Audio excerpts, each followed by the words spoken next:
Hi అండి, అందరికీ నమస్తే.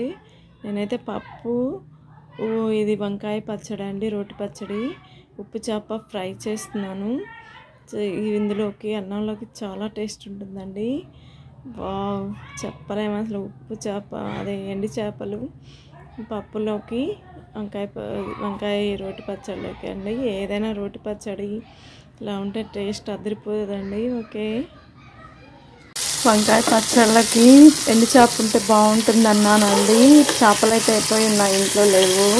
పాప వెంటనే ఇంకా వెళ్ళి ఎక్కడ షాపులు లేవని కిందకి వెళ్ళి చాలా లాంగ్ వెళ్ళి తెచ్చిందండి.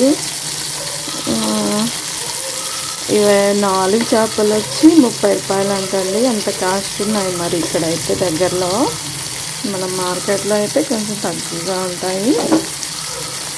ఎప్పుడు కూడా అండి ఫ్రై చేసుకున్న చేపలు ఎక్కువ ఫ్రై చేసి పెట్టుకొని మనం పులుసుల్లో అలా ఫ్రై చేసిన చేపలు వేస్తే మాత్రం ఆ కర్రీ మొత్తం మంచి టేస్ట్ ఉంటుందండి.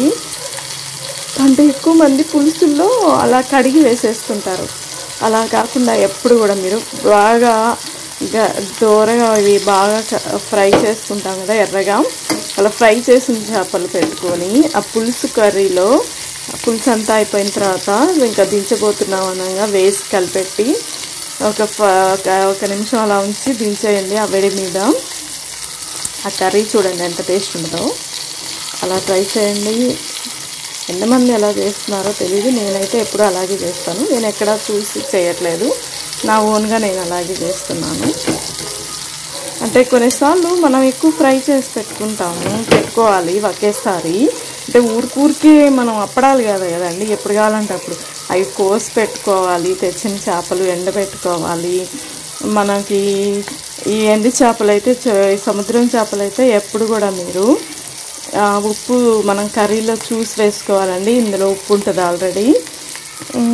మనం కోసి పెట్టుకోవాలి, ఎండబెట్టుకోవాలి.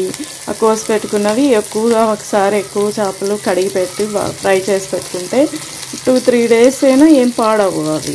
మనం కొన్నిసార్లు పులుసులు చేసుకుంటుంటాం కదా, అందులో వేసేసుకోవచ్చు ఒకసారిగా ఫ్రై చేసుకున్నవి. ఓకే, ఆయిల్ కూడా నేను కరెక్ట్గా వేస్తానండి. మిగిలిపోయేలాగా నిండిపోయేలాగా అలా వేసుకోకూడదు, వేస్ట్ చేయకూడదు. ఇవైతే నేను ఇప్పుడు ఇలా కాల్చుకున్నాను. ఎర్రగా బాగా కాలిపోయాయి 2 సైడ్లా. ఇప్పుడు తీసేసుకుంటున్నాను, సర్వ్ చేసుకుంటున్నాను. చట్నీల్లో, పచ్చి పులుసులో, ఇలా పప్పులో చాలా టేస్ట్, పప్పుచారులో చాలా టేస్ట్ ఉంటుంది కదండి.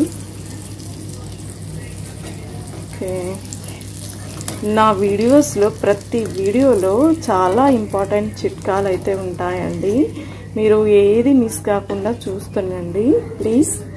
అన్నిట్లో ఏదో ఒక చిట్కాలు అయితే ఉంటాయి, చాలానే ఉంటాయి. Okay, thank you.